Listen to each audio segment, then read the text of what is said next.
It is super cold today in Minnesota. We're talking -18 actual temperature, -40 or so, wind chill, and needless to say, I am stuck inside today and I thought I would do a little bit of deep cleaning and bring you along with me. I want to begin this video with just a little bit of footage of me taking down our Christmas decorations.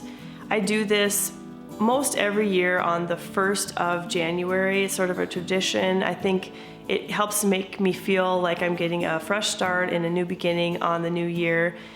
And I was able to leave up some of the decorations I had put up for Christmas because I felt that they worked well for winter decor. And so as you can see, the painting above the fireplace is still there, and I left some of the greenery as well. I think the space is looking now clutter-free and clean and just ready for the new year. So I have a pretty good routine here at the cottage. I have a daily cleaning routine, a weekly cleaning routine, and things seem to stay pretty tidy and pretty organized. But there are a few tasks that I just keep pushing off until they start to bother me. And those are the tasks that I'm going to tackle today. You'll have to let me know if they're the same ones that get you to push off, or if you have others, I'd love to know. I'm going to start the deep clean with my kitchen appliances. And I don't know about you, but these tend to get neglected. I'm going to start by spraying down the inside of my oven with a vinegar water spray and then covering that with baking soda, and then I'm going to let that sit for a little while.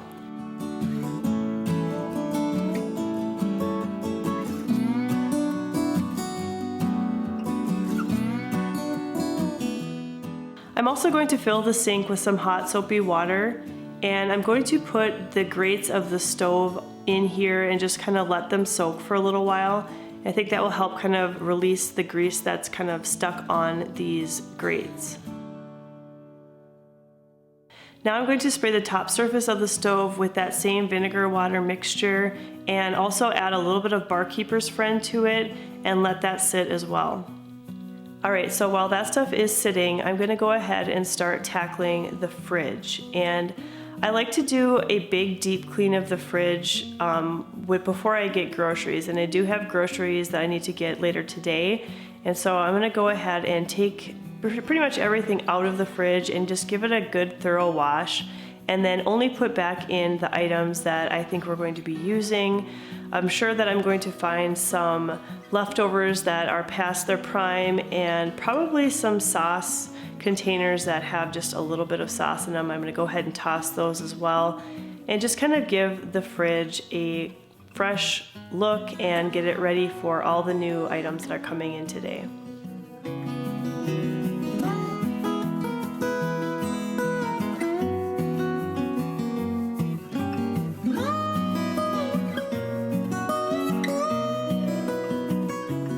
Alright, now back over to the stove. I'm going to clean off the top of the stove, and just that barkeeper's friend kind of sat for a while and now it's ready to be utilized. And I like to scrub that in really well on the top of the surface just to get it really cleaned, and then I'll wipe it off with a wet rag.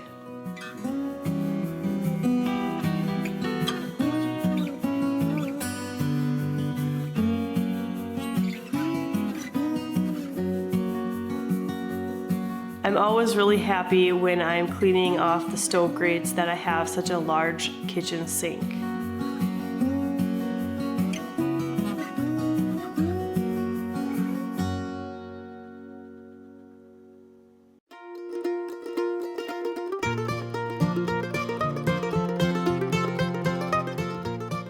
I have to add a bit of elbow grease to the inside of the stove just to get all of the crusted on things to come off, and the baking soda and vinegar works really well. If I find that it's not coming off very well, I will sometimes use the barkeeper's friend inside as well, but I like to keep to the baking soda and vinegar just because I know this is where my food is being cooked and I don't want to have any extra chemicals inside.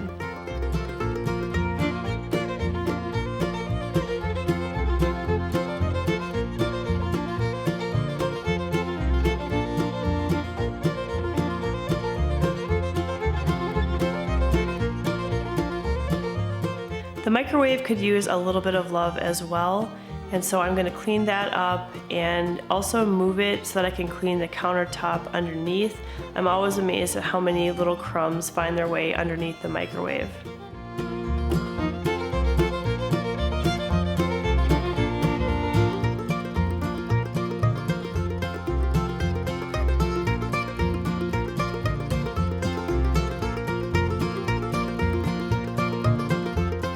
Now that I'm done using the sink for a while, I'm going to go ahead and clean the basin.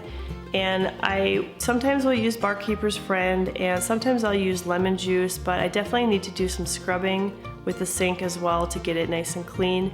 This old cast iron definitely has some stains in it, but I just love the character of this piece. And finally in the kitchen, I'm going to use these stainless steel cleaning wipes to get off any fingerprints and smudges from the face of both the fridge and the stove.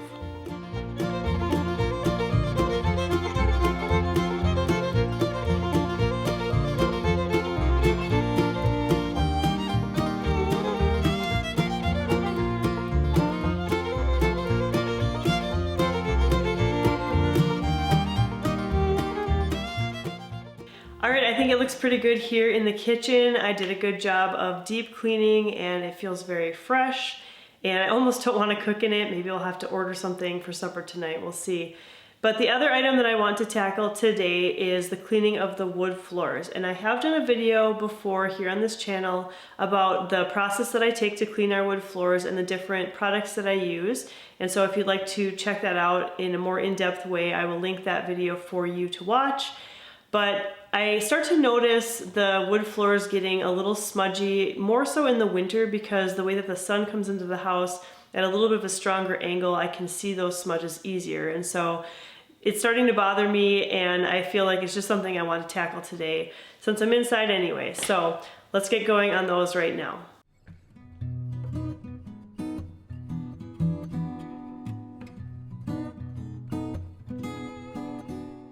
Before I can use the cleaner on the floor, I need to go around and sweep up all of the crumbs that have been left behind.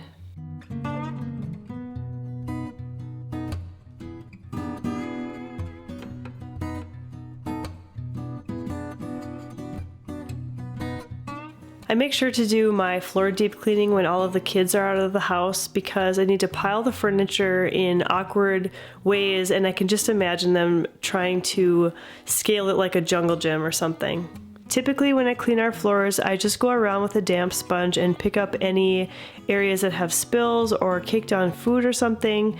But when I'm doing a deep clean, I actually go around with a bucket of warm water and completely clean the entire floor with a damp sponge. And yes, I know I probably could use a mop, and yes, this does take forever, but I feel like it is the best way for me to make sure that everything is completely cleaned. And this is also one of the reasons why I put off the deep cleaning of the floors. Once the floor is all cleaned and dry, then I transition over to the shine solution, and this actually adds a coat of protection to our floors as well as filling in any little cracks or scratches that might be on the floors. I try to use this solution about every 4 to 6 months. I know, it basically looks like I'm pouring milk on the floor.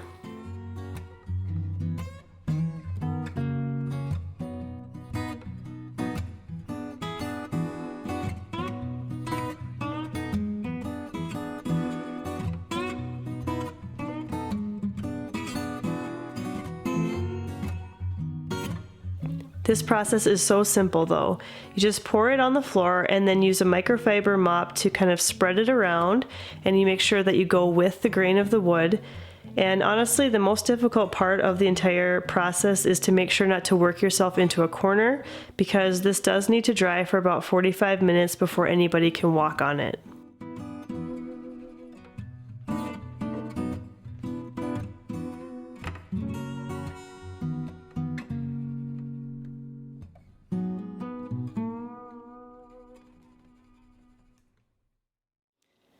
All right guys, that's all the deep cleaning I'm going to get to today. Even that little bit took way longer than I was expecting, which I guess is pretty typical.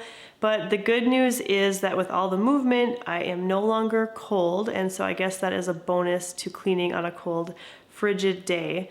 Let me know, do you guys find that you are wanting to do a lot more deep cleaning when the temps get cooler in your area? And if so, what are some things that you like to deep clean? I'd love to hear about that down below in the comments.